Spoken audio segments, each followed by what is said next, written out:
right, so this is just for fun. I'm just going to go through a few of the Warning interviews. I haven't really watched any of their interviews, but that one with Danny about, her favourite guitar riffs and everything was pretty interesting. And it seemed like you guys liked, doing a reaction to that. So we'll just go through, do some interviews. I don't know.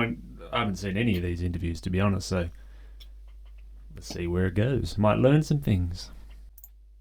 What about on the road? I'm sure you people like... Sorry, I'll say the title of each one. This is The Warning Discuss Relationships on the Road. Try to get to know you and try to flirt? Yeah. And groupies and I don't know. Other bands, other artists. Yeah. What's the social scene like? Yeah. I feel like we're very shy. Yeah, we're... and we don't really I feel like when you meet us, you know immediately that the vibe is not there. Yeah. Somebody could be friends with us and it's we'll be like, you're not gonna get anywhere. And we're always with our team. We're always with people, I feel like Charles would be in the back and be like, hey, what? Yeah. It's like a big chastity belt around you. Yeah. But we're always with, and also, I feel like we're all very conscious that we're working. Yeah. Right. What are we gonna do? Hide somebody in the bus? How is that even gonna work? No way. There's a lot of people around. That's funny too, because they're all sisters. So you're not just going to be able to weasel your way in with one of them. Let's try something else. This one, the warnings. The warning on the importance of the bass. You want to learn the bass.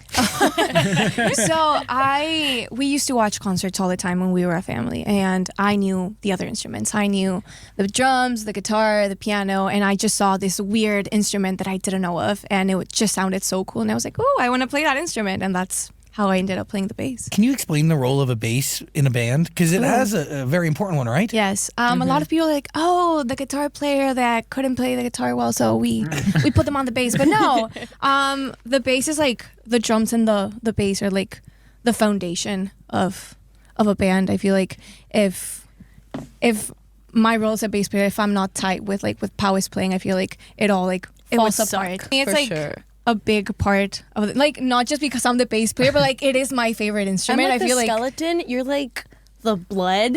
Oh, and I Danny's love that. the skin, if that makes any sense. I feel like that's how a lot of people don't notice the bass, but I feel like it's the most important. That's true. I mean, the bass and drums, that is the rhythm. That's the heartbeat of the music, and then the guitar kind of comes over the top, and then the vocals over the top of that. Hey, some people just listen to the vocals though. I know some people like that. The music doesn't really matter all that much, but the vocals are what they really listen to. I'm kind of the other way around. I struggle to listen to the vocals.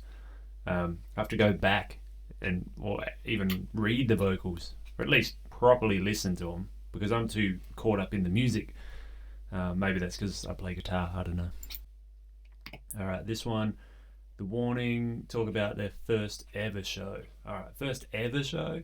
You started playing music together a long, long time ago, right? Yeah. Yeah. We started playing in 2012. shows in 2012. And the first one, if my research was correct, was a Christmas festival, yes, right? A school Christmas festival? It was in Mexico we call them posadas. So it was the Christmas party of the whole school, and we played our first song there, and it was cute. I mean, we were super tiny. We were really What young. song was it? It was "Gawky Rock and Roll to You" by Kiss. Yeah, we did a the Kiss cover. version, but It was really cute. I see it. I still remember what I was wearing. Yeah, me too. I was me dressed too. in neon green for some reason, and we were tiny. But that's we were. where we really fell in love. But that's with playing together. We really fell in love with playing together and performing. But it was a shock to the whole school, because our friends knew we played instruments, but that's it. And then just wait, what? You're performing? And everyone at the school was just like, what is this? But if you take into account that I was 10, Yeah. you were 12, and I was 7. That's wild. Yeah, That's wild. We looked like toddlers. That's pretty crazy. I wonder if there's footage of that. I mean, at that age, how good can you really be? I've listened to when they were the Enter Sandman one that they did. I think they were, I can't remember. I think they were around 15 or something. Could be wrong. No, one of them was 11. I know that. So whatever that math works out to. All right, we'll do this one. Doesn't say what this one's about. It's just an interview, but 3 minutes long, so it's not too long. Grass Pop Metal Meeting 2025, day 3, and we're joined by The Warning. Hello, girls. How are you? Ooh, we're doing good. Thank you. 3 sisters from Mexico playing like the best rock and roll we heard in years. How did it start for you guys? So we started out when we were very young. We all started playing the piano individually, but it wasn't until our parents got us a video game, the Rock Band. So our parents are big music lovers. We always had music around the house, but it wasn't until we got that video game we played all the time, and we loved what we saw on that screen. So eventually, Danny started playing the guitar, Pau started playing the drums, I started playing the bass later on, and after that, we were. I remember Guitar Hero 3 I had, and so many, and then Guitar Hero World Tour as well. But a lot of the songs, that got me into, you know, certain music that was like Disturbed, and I think Metallica was on there, and Slipknot was on there. Of Mice and Men, there was a song by them that I really liked. And then like all, you know, like Kiss and like Sweet Child of Mine. There's so many. Crazy Train, I think, was on there. Guitar Hero, man. Guitar Hero was sick. We're like, oh, we can play together. So it was all very natural. And after that, we just started uploading covers of our favorite songs on YouTube until the Enter Sandman cover.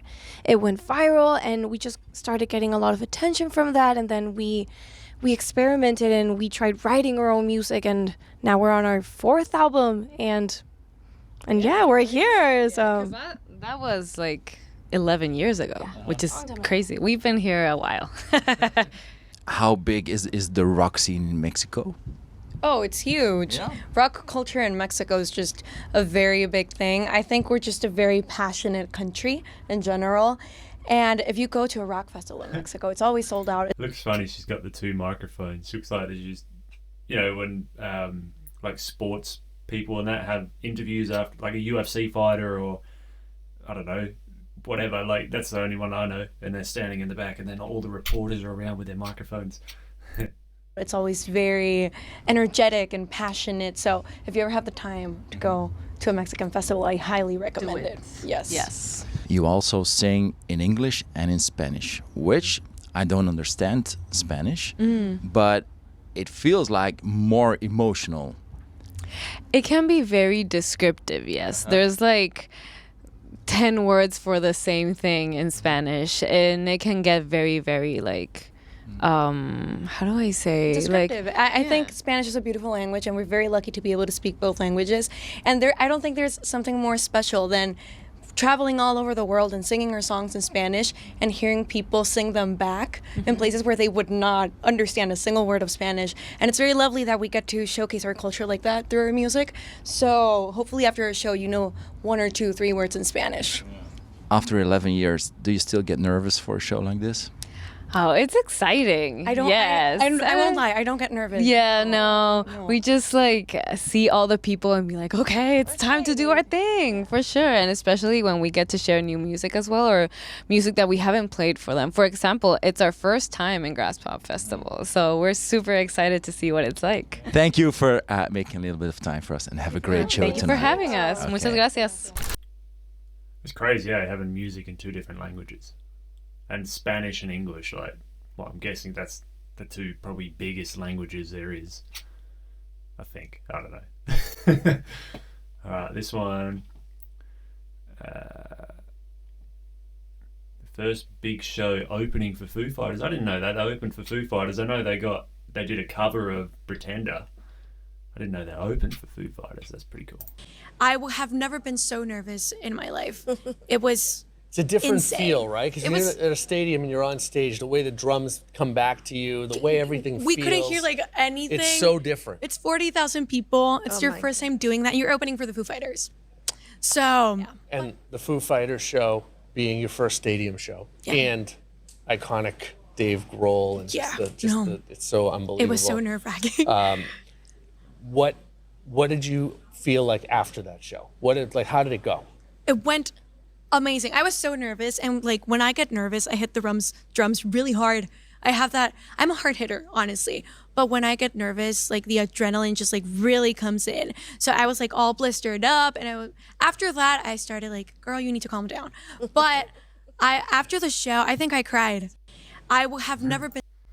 It's a big moment opening for Foo Fighters. That's pretty crazy. What's this one? The Warning list, the top 5 Warning songs. What's my top 5? I'll say quickly. I'm thinking Sharks is definitely in there. I like 6 Feet Deep. I like that song. Queen of the Murder Scene. It's hard after that.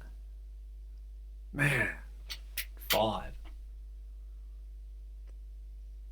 They're the ones that stick out. I don't know. Money, I kind of liked Money. That was pretty cool. And Kool-Aid Kids, that was kind of cool. I'll have to go back. They're the top 3, but then the other ones, it's tough. But then top 3, because they're a little bit heavier, because they're, I'm more into that kind of hard rock, heavy rock kind of stuff, heavy metal even. So I'll go with them for now. It's the top 5 Warning songs Oh. of all time. They're like your kids, so I understand. Yeah, no, but it's This is gonna a hard be one. easy. Let's try it. Number 5. I would go with Survive. Yeah. I would go with Survive. That's so cute. Actually, when I listen to Survive, I'm like, we were kids when we wrote that. And it's such a good song. 4, I'm going to say Disciple. Every time we play it live, it has an effect on people. Would you say Disciple or Evolve though? No, I would say Disciple. Disciple.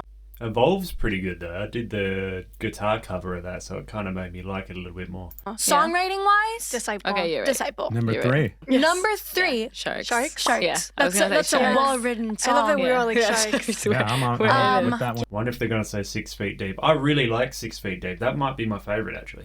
Me too. I love Sharks. For the second one, I would will say say Sick. Apologize. You would say sick. No, I feel would like say it's so Apologize well. too. It's because it's so like Apologize we've good never too. done something like It's it. because Apologize I is agree with closer to both. our hearts. hearts. Then yeah, okay, yeah. apologize then. Yeah, Apologize. Are we on And- 2 or 1? Yeah, Yeah, two. two. And one number is 1 is Automatic Sun. Yeah. Amazing. That's your very favorite song. Forgot about Automatic Sun too. I'm just gonna stick with them 3. Queen of the Murder Scene, Sharks, 6 Feet Deep, because they're the ones that I remember the most, so I must like them the most. Automatic Sun's good, Apologize is good, Disciple, Survive, they're all bangers, aren't they? Might stop it there, what we've been going for nearly 15 minutes. That's enough. If you want to see more of this stuff, there's plenty of the Warning interviews and all that kind of stuff on here. Normally I stick to music, like live versions and everything, but if you guys want me to do more of this stuff, cool, I'm happy to do it. And it also gets me knowing more about the band and why everyone loves them so much.